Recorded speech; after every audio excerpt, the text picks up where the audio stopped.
Doctor Rustam Ali Faraji বাংলাদেশের রাজনীতিতে এক আলোচিত নাম। তার কাছে দল মুখ্য নয়, এমপি হওয়াই মুখ্য। এমপি থাকা অবস্থায় রুস্তম আলী ফরাজির বিরুদ্ধে ড্রাম কেলেঙ্কারি, স্বজনপ্রীতির অভিযোগ ওঠে। সবচেয়ে বড় অভিযোগ, এমপি হওয়ার পর তিনি ঢাকায় ওঠেন।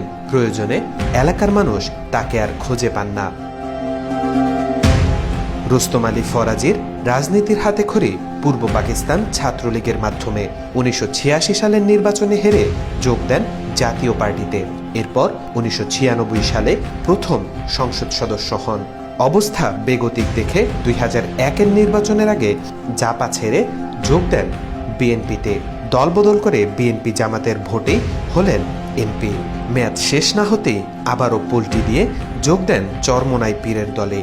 পীরের দলে এমপি হতে পারবেন না বুঝেই 2008-এর নির্বাচনের আগে আবারও পল্টি দিয়ে হাতে পায়ে ধরে যোগ দেন জাতীয় পার্টিতে, হলেন এমপি। রাতের ভোটে 18 সালে এমপি হন রুস্তম আলী ফরাজি। নিজ দলের চেয়ে বেশি আওয়ামী প্রেম থাকায় এবার জাতীয় পার্টি মুখ ফিরিয়ে নিল। উপায় না পেয়ে 2024-এর ডামি নির্বাচনে আওয়ামী লীগ থেকে মনোনয়ন চান রুস্তম আলী ফরাজি। শেখ হাসিনা এবার মনোনয়ন দিলেন না, করলেন স্বতন্ত্র নির্বাচন। আশরাফুর রহমানের অপরিচিত ভাই শামীম শাহনেওয়াজের কাছে হেরে গেলেন রুস্তম আলী ফরাজি। হাসিনার দোসর রুস্তম আলী ফরাজির আবারও খায়েশ জেগেছে এমপি হওয়ার। নিরাপদ মনে করলেন চরমোনাই পীরের দলকে।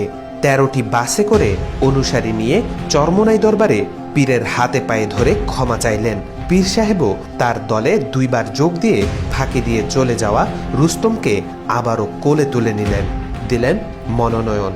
এখন হাত পাখা মার্কায় পিরোজপুর 3 মঠবাড়িয়া থেকে নির্বাচন করছেন এই আলোচিত সমালোচিত রুস্তম আলী ফরাজি।